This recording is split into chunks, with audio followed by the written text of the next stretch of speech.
What's up, gang? I bought Samsung's Galaxy A52s 5G, and although this was launched last year, it is still worth buying in 2022.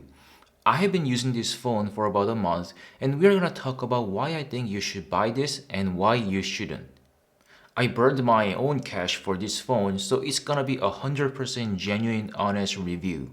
I'm gonna say whatever I wanna say about this phone today, and it's gonna be worth every second. Alright? Alright, then let's begin. First of all, let's start with what's in the box. So this is the A50s box and this is A53 box.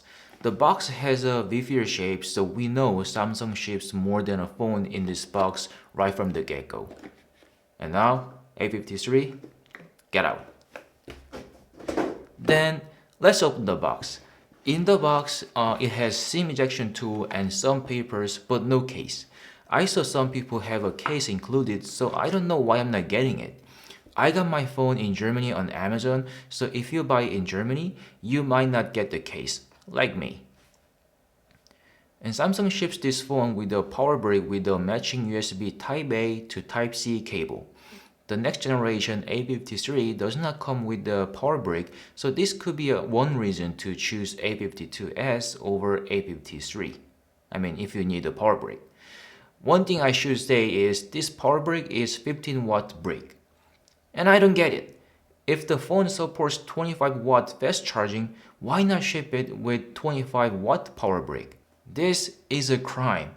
I'm not gonna say it's a family, but still a crime. And then let's get down to the business and let's talk about why I think you should buy this phone.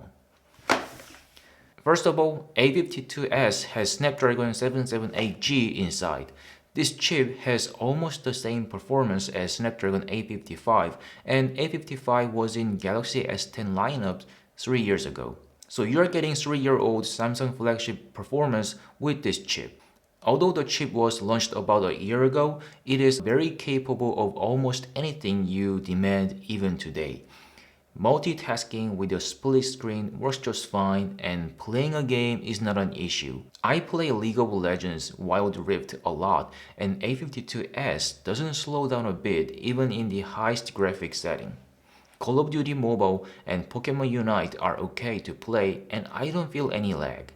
I tried Genshin Impact and I experienced some frame drops when there are too many things going on in the game. It wasn't too bad, and actually it was surprisingly smooth when I'm walking around in the empty background or just fighting a few monsters, but don't really give me the best gaming experience. One thing that I noticed is that the phone doesn't heat up that easily. I'm really into League of Legends, and when I play it, I usually play 3 or 4 rounds in a row.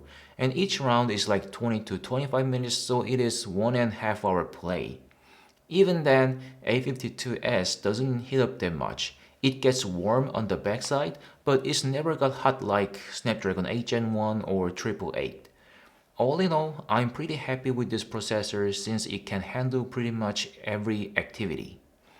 And it has 4500 mAh battery, and I think it could have been better with 5000, but 4500 mAh is just enough. Honestly, I wouldn't bought this phone if the battery was less than 4500, cause 4500 is like bare minimum for Android phones to me.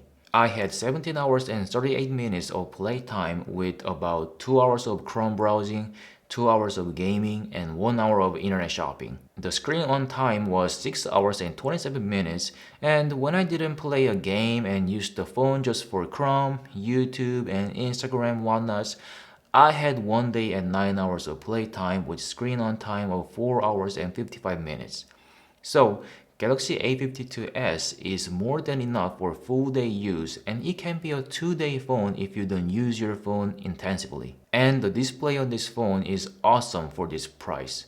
I mean, it's really awesome. It has 6.5-inch Super AMOLED, 120Hz 800 nits brightness with Gorilla Glass 5. It is super smooth when scrolling thanks to 120Hz refresh rate. But this is not an LTPO display, so the refresh rate is fixed at 120Hz and drains more battery. The adaptive brightness is very responsive and accurate since it has a light sensor. It does not get as bright as S22 Ultra, but you can still see the display under a bright, strong sunlight. The display is made by Samsung's sister company Samsung Display, and its Super AMOLED display always brings a top-notch, high-quality, super viewing experience in terms of brightness and vivid color, and this phone is not an exception to that. The camera module on this device has 4 camera lenses. It comes with 64 megapixel with optical image stabilizer, 12 megapixel ultra wide camera, 5 megapixel macro camera, and 5 megapixel depth lens. With these 4 lenses, you've got some options to shoot photos and videos you want. The Samsung camera app offers a lot of shooting modes. There are Pro, Panorama, Food, Night, Macro, Portrait, Pro Video, Super Slow-Mo, Hyperlapse modes, and all of these work just fine. I don't think one can use all of these modes honestly, it's just way too many. Anyways, it's always nice to have as many options as possible, so there you go. And personally, I like the night mode, although it does not make a night and day difference like S22 Ultra, but it does make a night photo look brighter without too much noise in it. To me, the overall image quality from all of these cameras is okay. I shot a challenging photo on purpose with ultra-wide lens facing sunlight on a sunny day, and although the facade of this building was in shade, we can see pretty much every detail. The camera bump is somewhat subdued, so it is less wobbly when the phone is on your desk. The selfie camera has 32 megapixel with HDR support, and you can shoot 4K video at 30 frames per second or 1080p video at 30 or 60 frames per second.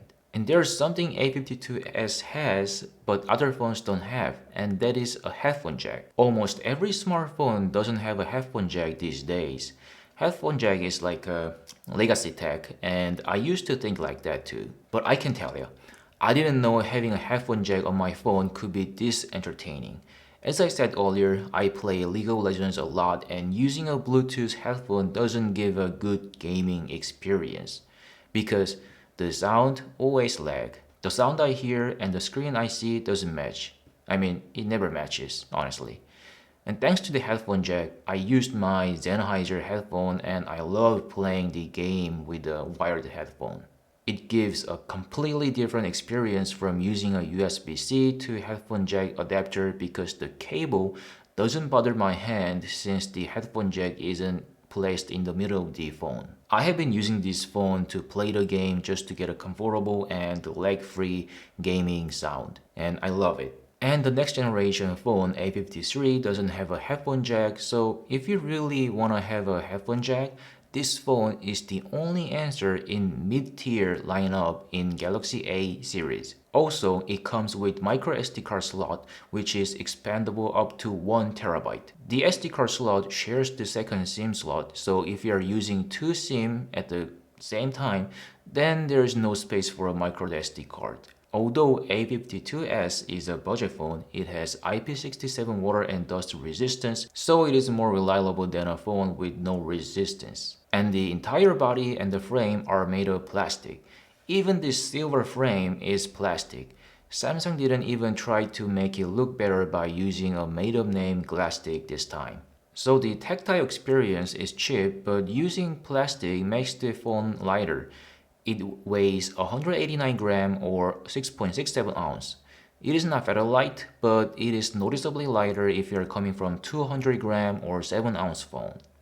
And this year, Samsung announced that it will extend software support to 4 years of Android update and 5 years of security update. That does not apply to A52s because this was launched last year, so this phone will get just 3 years of Android update and 4 years of security update.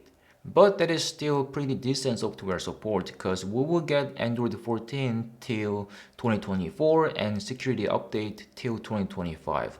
So if you buy this phone right now, you have 2-year guarantee of Android update and 3-year of security update. It would have been much better if Samsung offered 4-year and 5-year update, but it is what it is and we still have a lot of time till the last update, which is 2025 for security update. With all these things that I like, there's also things that I don't like. First of all, let's talk about the camera. When I first tried ultra-wide lens on this, I was so shocked because there is nothing between 0.5x ultra-wide lens and 1.0x main lens. I cannot take 0.6x, 0.7x, 0.8x, 0.9x because this camera module jumps to 0.5x from the main lens directly. This results in shooting a wider shot with significant amount of distortion. The image quality is okay, but I just can't accept having 0.5x only from ultra-wide lens on this phone. Also, there is no telephoto lens. Personally, I don't shoot telephoto shots, so it is not a deal breaker for me. But if you need a telephoto lens and now you know that this doesn't have it, it uses main lens and zoom in up to 10x. And it's not optical, it's digital zoom, so you're gonna have a blurry result. For example, I saw an airplane flying and I tried the telephoto shot. And as we can see here, we can barely see that this thing is an airplane. So if you like to shoot a bird or something from a distance, this phone cannot serve you. And this phone's charging speed is on the kind of slow side. It's not super slow, but it's not fast enough. I did a test and it took 1 hour 8 minutes from 6% to 100% with 25 watt charging and 1 hour 37 minutes with 15 watt charging. That is 43% more time. And I don't like Samsung shipping this phone with 15 watt power brick when the company knows customers can save time with 25 watt charging. It's like Samsung is not only not giving us 25 watt power brick, but also taking our time away. That's why I'm calling it a crime. It's like a double trouble. Also, there is no wireless and reverse charging on this device. And for US consumers, there's a big caveat. This phone does not support CDMA. And what that means is you cannot use this phone on Verizon and Sprint network because Verizon and Sprint use CDMA, so if you're using one of these networks, your phone won't work at all. And also, this phone does not support 5G network of T-Mobile, although it has 5G capable chip inside. So A52s is a no-go zone for Verizon, Sprint, and 5G users of T-Mobile simply because the phone does not support these networks. And speaker on this phone is not too good, but not too bad. It's just mediocre. But when you max out the volume, you will hear very unpleasant sound, so I recommend 80 to 90% volume level. And under display fingerprint sensor is okay. It's not as fast as S22 Ultra's ultrasonic sensor, but it doesn't take a lot more time than that. Since it is an optical sensor, it doesn't work when your finger is wet. And the vibration motor is below average and makes the phone feel cheap. Actually, it makes the phone feel cheaper than it has to be. It is strong enough to notice when you have a new email or text, but you will definitely think the vibration motor here does no good to the user experience. And one last thing that I don't understand with this phone is the printing on the back looks really clumsy. The lettering is not smooth and I can even see some kind of pixel like on the boundary of letters. And these small letters have nothing to do with using this phone, but when I got my phone fresh out of the box, that was the first thing that I saw, and it immediately disappointed me and made me expect less from this phone.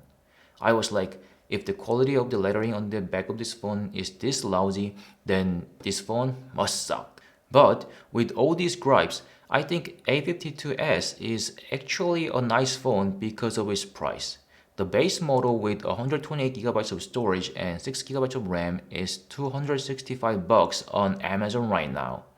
6GB of RAM sounds not really enough for Android system, but you can add virtual RAM through RAM Plus up to 6GB. That is total 12GB of RAM, and you can add up extra storage up to 1TB with microSD card. So there is a lot of room to expand. If someone asks me to describe Samsung Galaxy A52s in one line, I would say an Android smartphone from a renowned brand in a free world with Snapdragon 778G, quad camera, 120Hz Super AMOLED display, long battery life, headphone jack, micro SD card slot, IP67 rating, and software update till 2025, and you can have them all for just $265. That is a steal, and I think that worth every penny. Personally, I think anywhere below 250 bucks is a super nice price, and you gotta buy first and ask question later. 265 bucks is still a decent price, but below 250 is a no-brainer. When you see A52s below 250, just hit that buy now button and think later. You're gonna appreciate it. And speaking of appreciation, thank you for watching my review today, and if you have liked this video, please like and subscribe. That's like giving me an infinite amount of hope, confidence, and love. And as always, see ya!